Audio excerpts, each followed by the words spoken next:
Where the flowers bloom. Come along, Alice. It's time to go home, her mother beckoned. No, I don't wanna. I won't take another ballet lesson. Arms by her side and slippers untied, she stood arms folded by the curbside. The mother, not one to take nonsense or any of her child's spite, said, "If you do not get in now, there will be no stories tonight." She lowered herself into the car and sparked the ignition. When she saw her daughter slowly saunter into the back seat, she knew she was successful in her mission. They travelled along the narrow road back home, while Alice sulked and looked out the window. All she could see she couldn't care less about, for she couldn't get over her embarrassment when she was singled out. "Abaresque tu soubessant," called forth the instructor of the ballet. Sadly, Alice failed when she tried to raise her leg. She tripped instantly and left the room in dismay. For such a tender soul, a failure like this, though it seemed small, it hurt tenfold. She practiced day by day and dreamed of being a ballerina, and she was ultimately dismayed when a talent scout was brought in that day to meet her. On the way back home, her mother took a detour. They journeyed out to a field where no one could be there to insult her daughter. "Take off your shoes and your stockings. Leave them in the car along with your sulking." Reluctantly, Alice obliged, and tutu and all, she stood by her mother's side. There they found a small field. A patch of untainted daisies and sunflowers bloomed.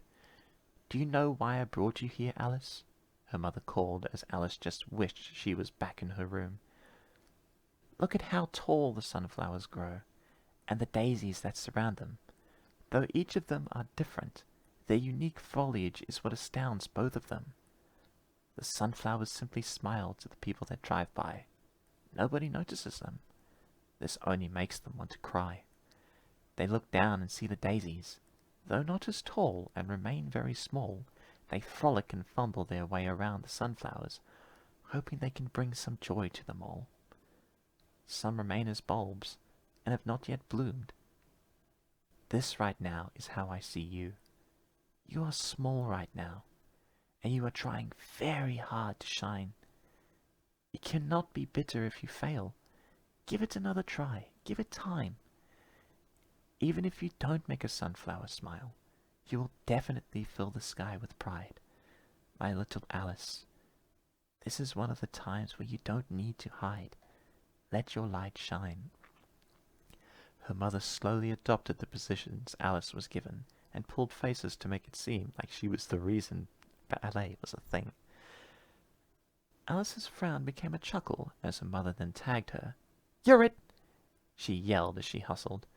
They ran through the fields, giggling and letting their fingers glide through the grass, until they both flopped side by side, surrounded by daisies, and gazed at the sky at last. "Mum?" Alice asked. "When is the next class?" with determination in her eyes. The pair went back to the car, got back inside, and continued on the drive. If only they had stayed behind a little longer, as the smallest pink daisy breathed life for the first time, as it bloomed by the roadside.